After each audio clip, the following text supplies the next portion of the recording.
Di video kali ini aku bakalan terkhusus banget aktivis kampus karena halo guys, welcome to back my channel. Oke, ketemu lagi sama aku Sherly Sylvia Hardian dan tentunya di YouTube channel aku ya, masih stay tune ya.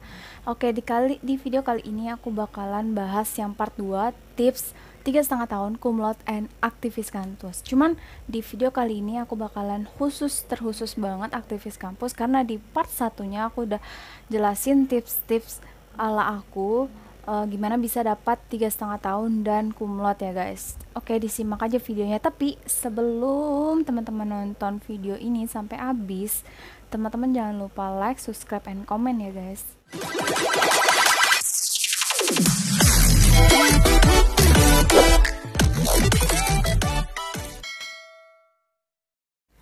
Oke guys, terima kasih kepada teman-teman yang masih setia nonton YouTube aku sampai detik ini. Aku applause dulu.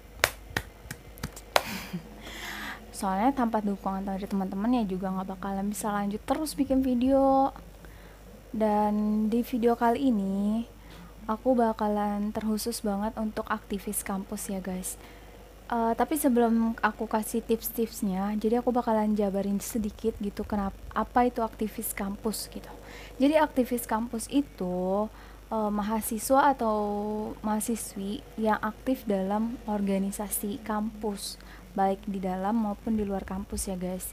Jadi di Universitas Negeri Padang, di tempat aku kuliah kemarin, itu tuh menyediakan sertifikat bagi 20 wisudawan atau wisudawati yang memang semasa kuliahnya itu aktif dalam bidang organisasi ya guys. Jadi ini tuh sebenarnya diseleksi guys. Ya bayangin aja lah, dari sekian banyak orang yang memang aktif juga di di kampus, dan kita bersaing gitu kan, bahkan jabatan-jabatannya juga banyak yang tinggi-tinggi, kita mah apa atuh kan. Nah itu, tapi ada juga bidangnya yang memang terkhusus untuk bagian aktivis kampus ini. Cuman nggak ngerti sih guys, soalnya aku bukan anak BEM. Iya gitu deh.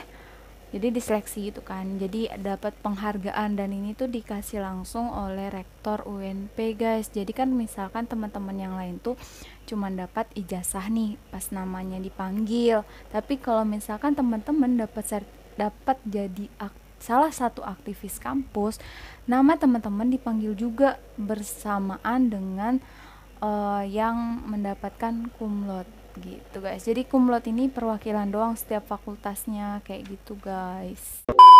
Bakalan kasih tips bagaimana bisa jadi aktivis kampus, karena masih seger banget sih ya, kemarin sih ya aku dapatnya gitu.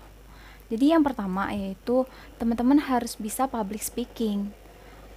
Jujur sih ya, aku dari SD sampai SMK loh guys. SMK aku tuh termasuk anaknya yang pendiam banget, yang suaranya tuh kecil banget, bahkan kalau misalkan ngejelasin kayak gini tuh nggak berani gitu. Dan tapi pas di bangku kuliah aku tuh coba untuk aktif di kelas dan coba ngomong, menyanggah lah, memberikan pendapat lah, segala macam lah, coba-coba ngomong. Dan sampai akhirnya aku ikut organisasi yang memang di sana tuh kan melatih kita untuk berbicara ya, karena di bidang organisasi ini memang mendukung banget untuk kita bisa public speaking ya guys, dengan otodidak tanpa les dan segala macamnya. Karena ilmu public speaking ini sebenarnya banyak sih di Google, cuman kan kalau untuk penerapannya kita belajar sendiri kan susah gitu. Kita harus mempraktikkannya secara langsung gitu guys. Jadi teman-teman bisa banget belajar public speaking dengan cara itu yang tadi aku sebutin, dengan cara aktif di kelas juga, terus juga ikut-ikut organisasi yang memang mendukung untuk melatih public speaking teman-teman. Oke, yang kedua yaitu teman-teman harus ikut organisasi, karena kalau misalkan jadi aktivis kampus ya tentu anak organisasi kan, nggak mungkin lah kalau misalkan jadi aktivis kampus itu teman-teman yang memang cuman kuliah habis itu ke kos ataupun pulang gitu kan, nggak mungkin bisa masuk jadi aktivis kampus guys. Jadi teman-teman harus pilih organisasi teman-teman yang teman suka. Misalkan ya, kalau misalkan aku di kampus aku itu kan ada UKM, ada juga BEM, ada juga Hima, yang paling bawahnya. Hima itu bagian jurusan. Nah, kalau BEM itu ada juga di tingkat fakultas, ada juga tingkat tingkat universitas. Nah, UKM di Universitas Negeri Padang itu banyak banget guys. Kalau misalkan teman-teman suka penyiaran, untuk bisa ngomong kayak gini nih, bisa teman-teman ikut UK UK KPK guys. Terus habis itu kalau misalkan teman-teman mau ikut pokoknya segala macam organisasi yang teman-teman pilih itu, pilihlah organisasi yang teman-teman suka, jangan sampai salah pilih organisasi. Oke. Dan kalau bisa teman-teman tuh aktif di organisasi ini gitu. Jadi teman-teman selain belajar public speaking dan juga ikut organisasi yang teman-teman mau, teman-teman juga harus ikut seminar-seminar yang tentang melatih kita dalam berorganisasi ataupun tentang public speaking guys. Karena di bangku kuliah itu tuh banyak banget seminar yang memang terkait dengan itu. Jadi teman-teman harus ikut dari salah satunya, karena sayang banget sumpah kalau teman-teman tuh nggak ikut gitu. Jadi itu tuh bisa nambah ilmu teman-teman juga gitu. Yang selanjutnya itu teman-teman harus ikut kepanitiaan, lomba-lomba ataupun volunteer atau pengabdian lah ibaratnya gitu. Jadi di bangku kuliah itu kalau misalkan teman-teman udah masuk organisasi, itu tuh pasti ada kepanitiaannya, tentang kepanitiaan apapun. Karena di setiap organisasi itu kan pasti mengadakan acara atau event gitu. Nggak mungkin nggak ada mengadakan event. Nah gitu, jadi teman-teman harus ikut kepanitiaan, ikut lomba-lomba juga, jadi bisa juga mengembangkan diri teman-teman. Oke, dari semua tips itu, jadi intinya banget yang terakhir tips dari aku, jadi teman-teman tuh harus aktif di organisasi itu. Ya percuma kalau misalkan teman-teman ikut organisasi tapi teman-teman cuma jadi penonton doang, ya sama aja. Harus aktif, harus banyak ngomong juga di sana, karena di organisasi itulah teman-teman bakalan dilatih bagaimana cara ngomong, ataupun nggak dilatih secara misalkan one for one gitu ya, untuk kayak misalkan belajar public speaking, enggak, cuman di sana tuh kayak langsung aja otodidak. Kita tuh emang memang kita tuh ngomong aja gitu, karena di sana tuh bakalan ada kayak rapat.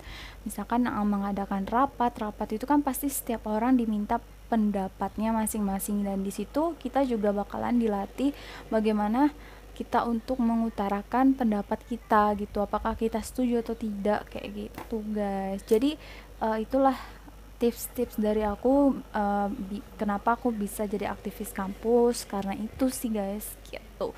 Oke, tapi sebelum ditutup sebenarnya aku bakalan ceritain gimana sih, bukan ceritain sih, berbagi pengalaman selama aku jadi aktivis kampus. Oke, di kali ini aku bakalan kasih ke teman-teman rekam jejak aku selama di kampus, selama aktif di organisasi, ya kayak gitu-gitu lah.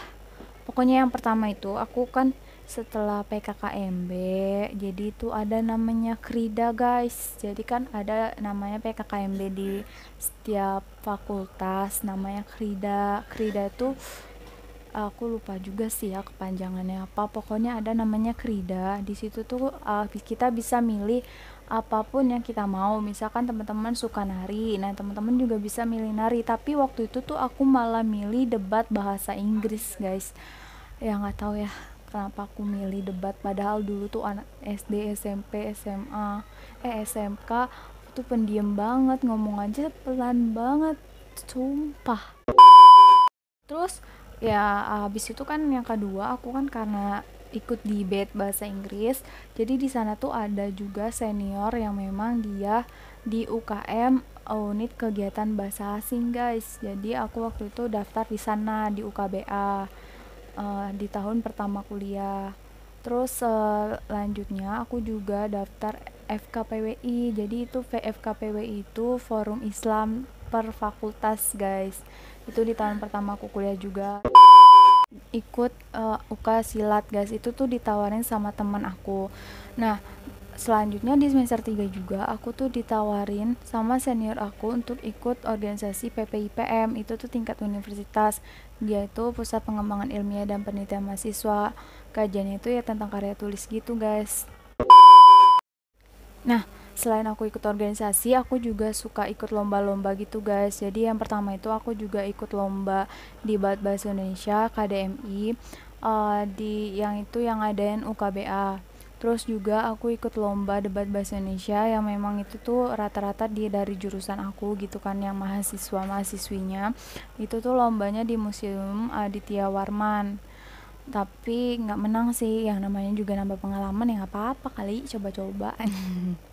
Nah, terus aku juga ikut lomba karya tulis ilmiah, guys. Jadi waktu itu lomba karya tulis ilmiah ini kan biasanya kalau misalkan memang paper kita udah lolos, kita bakalan disuruh presentasi gitu di kampus itu. Waktu itu aku cuman 2 sih ya, ke Universitas Bengkulu sama Universitas Riau, dan alhamdulillah yang kedua di tahun 2020 sih, kemarin banget gitu, bulan Maret. Nah, aku alhamdulillah dapat juara 2 posternya gitu. Nggak apa-apa lah ya, meningkat dikit. Udah kayaknya itu doang. Selain ikut lomba-lomba, aku juga aktif jadi kepanitiaan gitu guys. Waktu itu aku juga jadi kepanitiaan IC guys di UKBA. Terus habis itu aku juga di kepanitiaan perayaan wisuda PPIPM guys. Terus habis itu aku juga pernah jadi bagian panitia di MUBES PPIPM gitu guys. Selain dari organisasi di dalam kampus, aku juga ikut uh, organisasi di luar kampus guys. Dia tuh bentuknya komunitas pemburu beasiswa S2. Di sana tuh aku udah ikut dari tahun 2017. Waktu itu aku cuman jadi notulensi. Notulen. Terus habis itu diangkat jadi wakil ketua divisi Medinfo, media informasi, dan nah, di komunitas pemburu beasiswa ini, aku kan diamanahkan waktu itu pernah jadi wakil ketua Medinfo, media dan informasi. Jadi waktu itu aku pernah ditugasin jadi moderator seminar online 5 benua guys. Dari 5 itu aku 3 guys, 3. Nah, itu tuh pematerinya keren banget asli, dari yang pernah kuliah di luar negeri. Selain itu aku tuh juga pernah jadi penari PPIPM Fair ya guys, penari piring ya.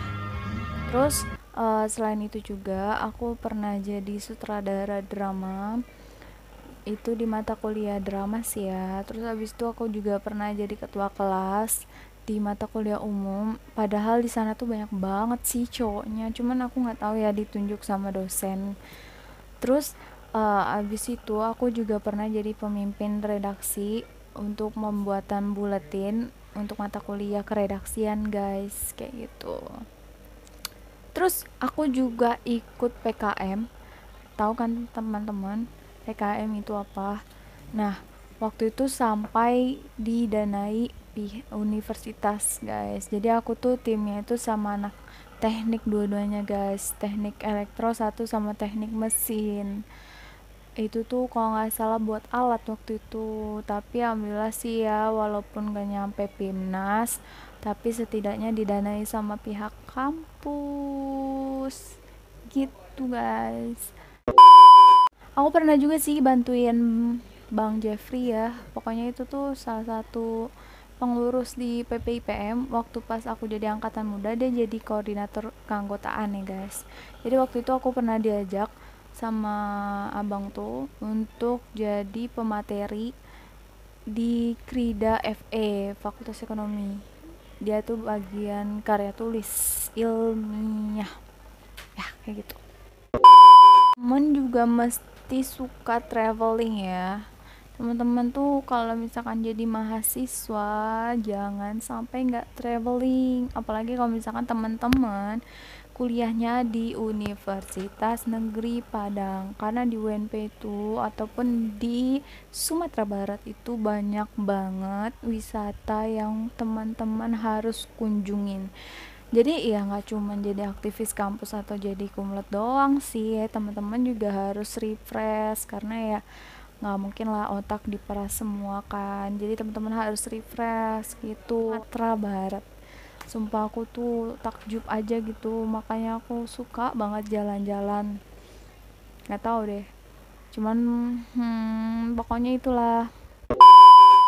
Kayaknya cukup deh itu aja dari aku tips-tips gimana jadi aktivis kampus. Jadi semoga teman-teman apa namanya penjabaran dari aku ini bermanfaat ya. Aku bukannya untuk kayak pamer, cuman aku tuh berbagi aja kepada teman-teman karena banyak banget ternyata yang mau nanya tentang ini gitu. Sebenarnya aku tuh cuman waktu itu tuh cuman iseng gitu, cuman bikin video singkat, ternyata teman-teman tuh banyak yang nanya, jadi aku bakalan share ini aja deh di YouTube, kali kan bermanfaat bagi teman-teman yang memang yang membutuhkan. Oke, mungkin itu aja dari aku. Sekian dari aku, kurang lebihnya mohon maaf. Wassalamualaikum warahmatullahi wabarakatuh.